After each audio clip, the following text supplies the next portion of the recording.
안녕하세요. 지긋지긋한 이혼 소송을 마친 30대 여성입니다. 남편과는 학교 선후배 사이였어요. 남편은 저보다 3살 많은 복학생 선배였는데 처음부터 저에게 무척 적극적으로 다가왔어요. 솔직히 저는 그때만 하더라도 남편의 관심과 애정 표현이 부담스러웠는데 어떻게 거절해야 할지 모르겠더라고요. 게다가 주변에서들 제가 남편과 사귀는 것처럼 분위기를 몰아간 덕분에 싫다는 소리를 하기가 더더욱 어려워졌었고요. 그렇게 얼떨결에 사귀게 되었다가 졸업을 하면서 헤어졌습니다. 헤어졌던 남편과 다시 만나게 된 건 30이 넘어서였어요. 아는 선배의 모임에 갔는데 그 자리에 남편도 나왔더라고요. 어색하고 불편해서 먼저 자리를 뜨려 했는데 남편이 먼저 그동안 어떻게 지냈냐며 말을 걸어왔습니다. 그리고 한 번만 더 다시 만나자고 예골복걸 매달리더라고요.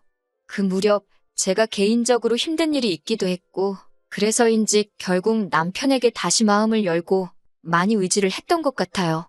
그렇게 남편과 인연을 다시 만나고 양가의 허락 아래 결혼까지 하게 되었습니다. 하지만 막상 부부의 연을 맺고 나니 남편에게서 생각지도 못한 모습들을 보게 되었어요. 일남 3녀 중 막내로 태어난 남편은 자기 뜻대로 되지 않으면 자기 분에 못 이겨 할 말 못할 말 구분을 못하더라고요. 솔직히 어느 부부가 부부싸움 한 번 안 하며 살겠어요?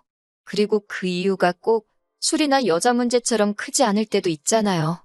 그런데 남편은 아주 사소한 문제로 저랑 부딪히더라도 걸핏하면 이혼 소리를 입에 달고 살았습니다. 노력하자, 잘해보자가 아니라 이럴 거면 이혼하자, 갈라서자, 나가라. 그런 소리를 들으면서도 당장에 이혼하지 않고 버텼던 건 하나뿐인 딸 때문이었어요. 사실 남편의 막말이 시작된 직후 저는 바로 헤어질 결심을 했었습니다. 하지만 그 무렵 몸 상태가 영 심상치 않아 혹시나 하는 마음에 임신 테스트를 해보게 되었고 결과는 두 줄이었지요. 계산을 해보니 허니문 베이비일 확률이 높았고 상황이 원망스러웠지만 어쨌든 제 뱃속에 새로운 생명이 있다고 하니 이혼은 차마 할 수가 없었습니다. 그때만 하더라도 다니던 회사도 관뒀지 혼자서 어떻게 아이를 키울 수 있을지 감히 엄두가 나지 않았거든요. 그래서 그때부터는 내 딸 하나만 잘 키우자 그 생각만 하면서 살자고 결심했네요. 시간이 흘러 결혼한 지 4년차가 되던 해였습니다. 4년 동안 이미 남편의 막말에 어느 정도 익숙해져서 너머라냐 떠들어라 안 듣는다 하고 흘려듣기 일쑤였어요. 처음 작정했던 것처럼 오로지 딸 하나만 보면서 살았네요. 그런 와중 너무나 건강하시고 정정하셔서 90까지도 거뜬히 사시겠구나 싶었던 아버님이 하루아침에 쓰러지시더니 일주일을 버티지 못하시고 돌아가셨습니다.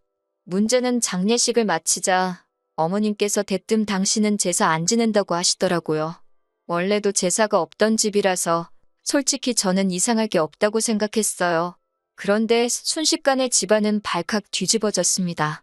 결혼할 때도 들은 바가 없어 전혀 몰랐는데 알고 보니 돌아가신 아버님과 어머님은 재혼한 사이셨더라고요. 재혼해서 같이 산 세월은 10년 남짓이었고 아무튼 제사를 지내지 않겠다는 어머님의 말에 신우들이 개거품을 물더라고요. 불쌍한 자기들 아버지 제사밥도 못 얻어먹는 거냐며 얼마 전까지 어머님이라 부르던 사람한테 박 여사님, 아줌마, 별의별 호칭으로 갈아내려 부르더라고요. 며느리였지만 그래도 제 3자로서 봤을 땐 솔직히 신우들이 이상해 보였어요. 그렇게 돌아가신 아버님이 불쌍하면 지들 중 한 명이 총대 메고 제사 올리면 되는 거 아닌가 싶어서요. 살아생전 점잖으신 아버님이 어디선가 이 꼴을 보시면 뭔 소리를 하시겠나. 돌아가신 분도 편치 않겠다. 그런 생각도 들었고 아무튼 머리채만 안 잡았지 개싸움도 저런 개싸움이 없다 싶었지요. 그런데 대뜸 다음 날인가 그 다음 날인가 남편이 의기양양하게 집에 들어오더니 이제부터 제사는 지가 지낸답니다. 어이가 없었지요. 지가 무슨 수로 제사를 지내겠어요? 어떻게 하는지 두고 보자 싶어서 제사 전날까지도 모른 채 했습니다. 그런데 남편이 저희 친정어머니께 전화를 했던 모양이에요. 친정어머니께서 저더러 그래도 며느리 도리한다 생각하고 제사는 올리랍니다. 덕을 쌓는다 생각하라나요. 생각지도 못한 전화를 친정어머니께 받고 나니 너무 속상하더라고요. 남편이란 인간이 장인장모 어려운 게 없나 싶기도 하고 사실 친정부모님이 속상해 하실까봐 그동안 어떻게 사는지 미주알고주알 말하지 않았거든요. 그러니 딸내미 속도 모르고 제사를 올려드려라 마라 하신 거겠지요. 어쩔 수 없이 딱 이번만이다 생각하고 그렇게 아버님이 돌아가신 지 한 달 만에 제사를 지내게 되었습니다. 하지만 몇 시까지 오겠다며 호언장담하던 신우 셋이 다 같이 짝이라도 한 듯 제가 음식 준비를 다 하고 나서야 도착하더라고요. 피곤하고 짜증도 나고 제사 지내고 가시라 하고 저는 그냥 방에 들어와 버렸어요. 그리고 얼마나의 시간이 흘렀나 살짝 잠이 들었는데 큰 신우가 저를 깨우더라고요. 자기들 이제 집에 간다면서요. 당연히 제사상이고 뭐고 치워진 거 하나도 없었고 어지럽혀진 집안을 보고 머리가 아파왔지만 그래도 정리를 하고 가라 마라 뭐 그런 소리도 안 했습니다. 그런데 둘째 신우가 부엌에서 부시럭거리고 있어 들여다보니 제가 한 음식을 챙기고 있더라고요. 제가 지금 뭐 하시냐 하니 이거 어차피 두고 가봤자 저랑 남편 둘이서 다 먹지도 못하지 않냐며 음식 남기면 벌 받는다고 자기가 가져간답니다. 제가 됐다고 벌 받아도 제가 받는다고 음식에 손 떼지 말라 했어요. 가뜩이나 그 음식 혼자 다 하느라 죽는 줄 알았는데 내가 미쳤다고 그걸 퍼주기까지 하나 싶었으니까요. 둘째 신우가 저더러 치사하답니다. 저는 신우더러 일도 안 하고 남의 것 가져가려는 그 심보도 참 고약하네요. 그러고 사부쳤어요. 그러자 큰 신우랑 막내 신우까지 나서서는 어디 윗사람한테 그러고 덤비냐입니다. 그걸 아는 분들이 어머님께 그리 덤볐냐니까 저더러 집안일에 끼어들지 말래요. 그래서 저도 그럴 생각이라고 확실히 선 그어줘서 고맙다 했네요. 그러자 남편이 아주 생난리를 쳐댔어요.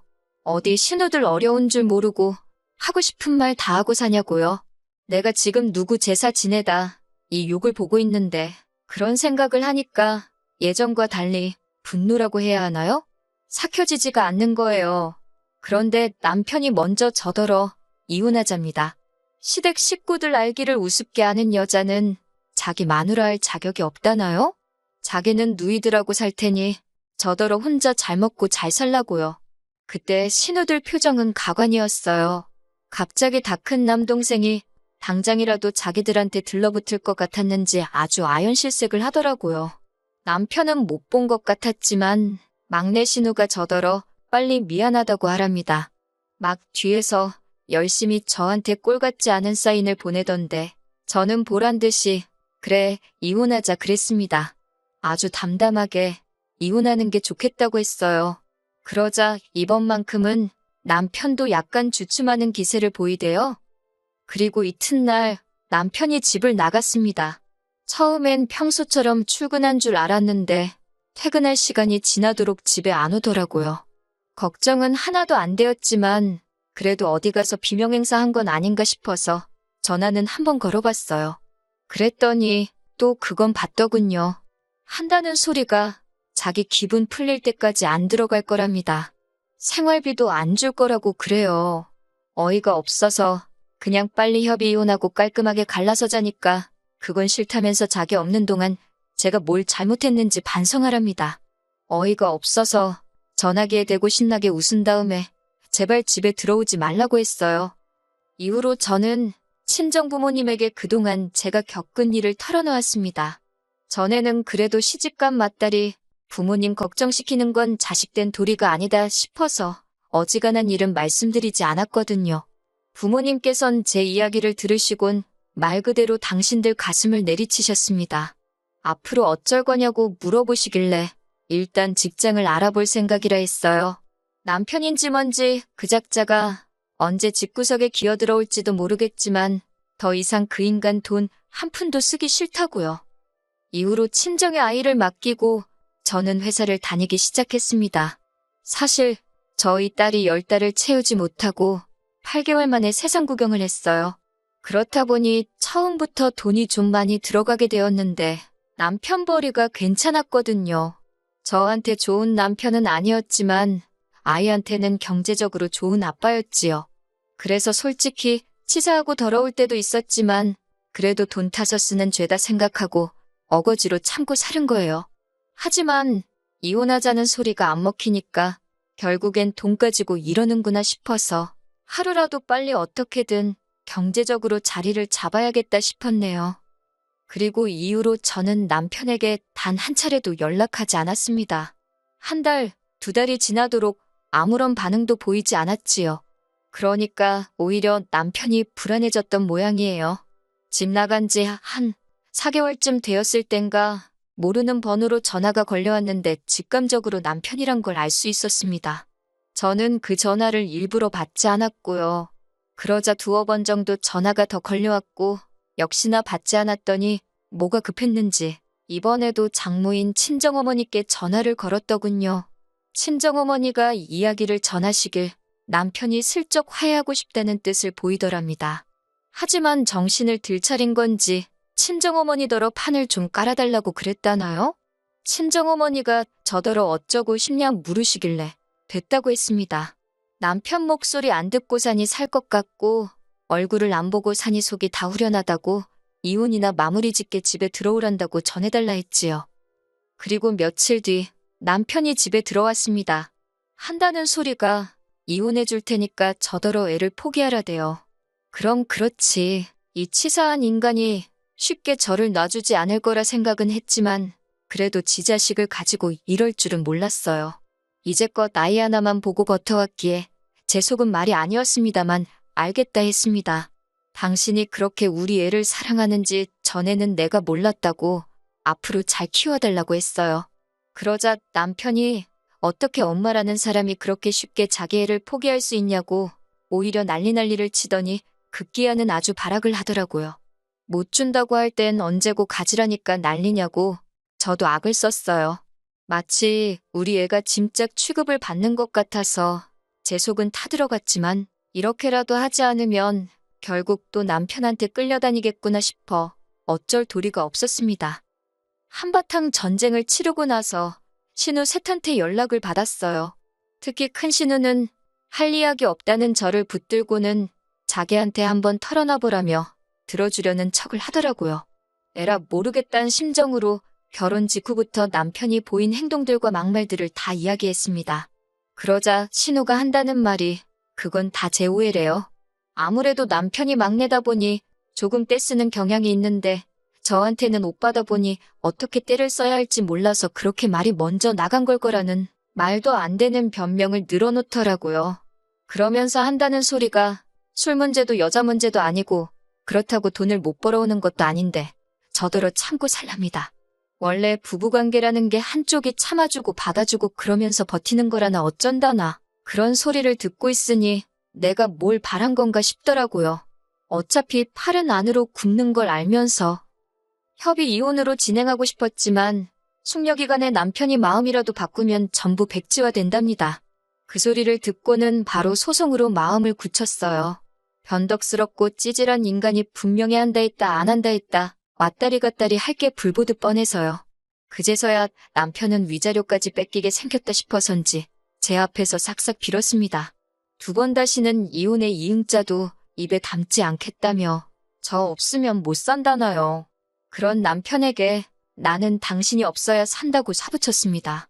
그리고 그동안 이혼하자 소리 입에 달고 산 거, 생활비랑 얘 가지고 협박한 거, 그런 게 다 증거로 인정을 받아서 제가 이기면서 이혼소송이 마무리되었습니다.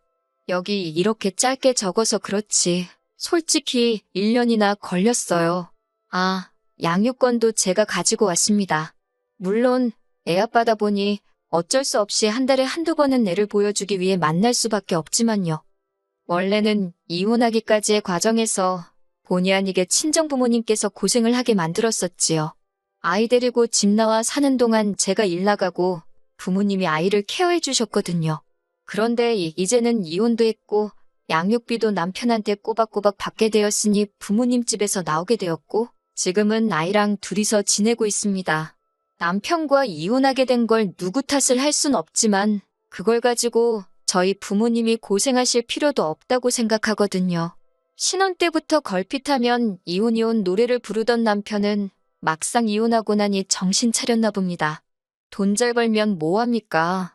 아버님 돌아가시자마자 어머님은 핏줄도 아닌 자식들과는 진작에 연을 끊었으니 막상 혼자 살게 되니 밥이고 집안일이고 다 자기가 하게 되었으니 불편해서 저러는 게 분명하다는 생각이 들더군요.